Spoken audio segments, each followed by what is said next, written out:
Welcome to PEI. This is a tour of a Pacific yurt.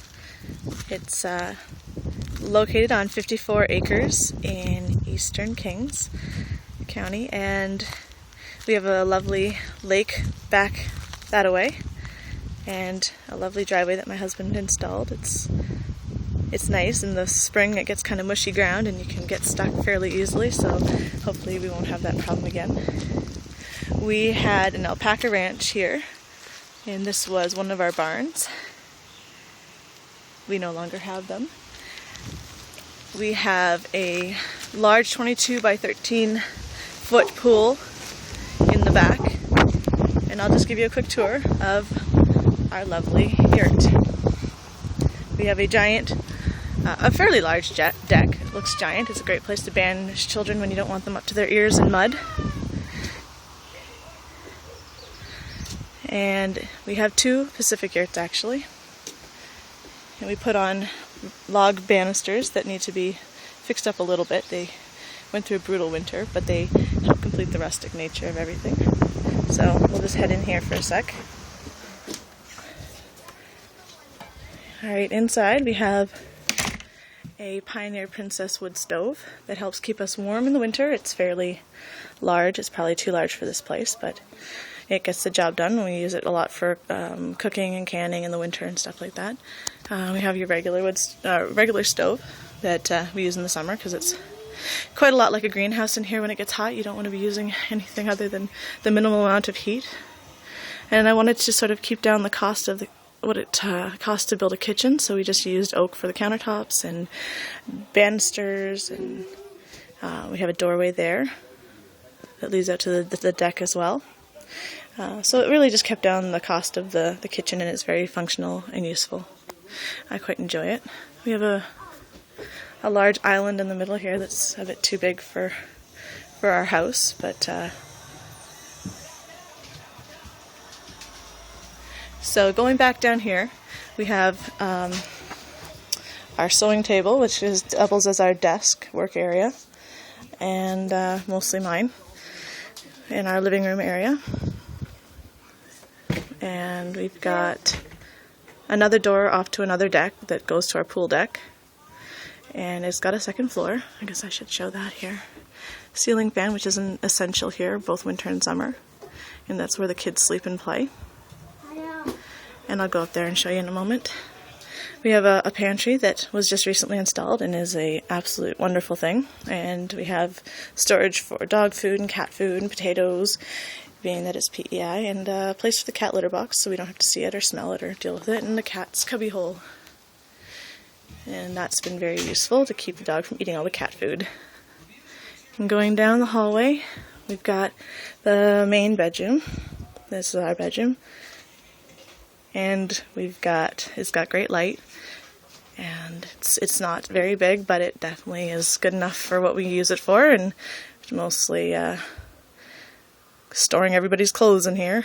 So it's hard to put closets in here, but we managed to. And over here across the hall is the bathroom, and we've got a stacking washer and dryer, which is it would have been big enough for side by side, but I have other plans and other uses, so we put in a side bit there for storage. It's a little cozied up to the toilet there, but you can still fit. And we've got a corner shower. The bathroom would have been big enough for a large tub. It's actually a fairly large bathroom. As you can see if I stand back far enough here, it's fairly large. It would have been good enough. You could have had a shower and a bathtub in there, but just that practicality just called for just a shower. And we've got your vanity, a lot of pine in our house, and another storage shelf here that's just it's just full of baskets for all of our other needs. All the doors in the hallway are French doors because the place is so small. I needed to have more light, so I put French doors with drapes on them, both in the bathroom and the bedroom. And if we go down the hallway here, we also have one in the backyard that leads into the second yurt. It's a source of great light, so I have another door there. In the winter it stays shut, but we still like to have as much light as we can. Going into this backyard, it's a 14-foot Pacific Yurt. This is mostly for storage right now. It was a bedroom, but during the winters it gets pretty nippy and I wasn't in the mood to put in another wood stove. We have rope lights around the roof of the yurt, so mostly it's just used for storage right now. In the summer it's great because it's a wonderful playroom, and that's where the Lego goes and it's not allowed anywhere else. And there's the dome there. Those are very handy. Going back this way, we're going to go upstairs and take a look.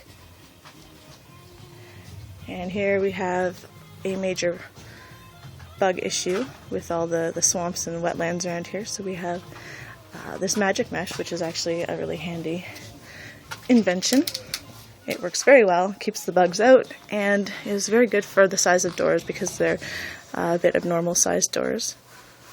And so it's come in handy, and we need it, especially in the yurt when you need to have lots of windows open. Now, waiting for one to come down the stairs here. I'm going to head upstairs to the loft, which is an absolute disaster zone at the moment, but it is well played in and well used. We've got toys everywhere. One child sleeps over there and has a canopy on him so that the other one doesn't natter at him all day and night, so that he sleeps at the far end. And over here, if we swing around on the other side, we have the other one. And they get a lot of use of this loft. It's excellent in the winter. It's a warm place to play, and they spend a lot of time up here as well as in the back yurt in the summer. Oh, let me just go up here and I'll show you what it looks like from the aerial view. We've got, looking down, we've got one side, and heading over to the other side we've got grandmas and children, and it's a really good way to keep track of two children. One has some significant brain damage and the other one has ADHD, so having full visual contact at all times is a necessary thing in our life. So this works out really well. Going out through our magic mesh doors, you're greeted by George, who is an excellent way of keeping people from getting too curious about a yurt. And it goes right out to our pool deck where we have a bridge to the pool. It helps to keep the dirt down, and this has been a really great investment so far.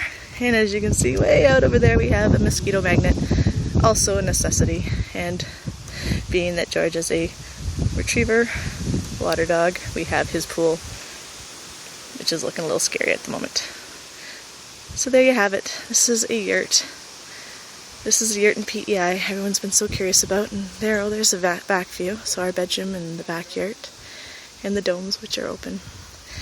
So I hope you enjoyed the tour of our yurt, and it's for sale, so if anyone cares to purchase it, definitely I'll be putting a link up to that as well.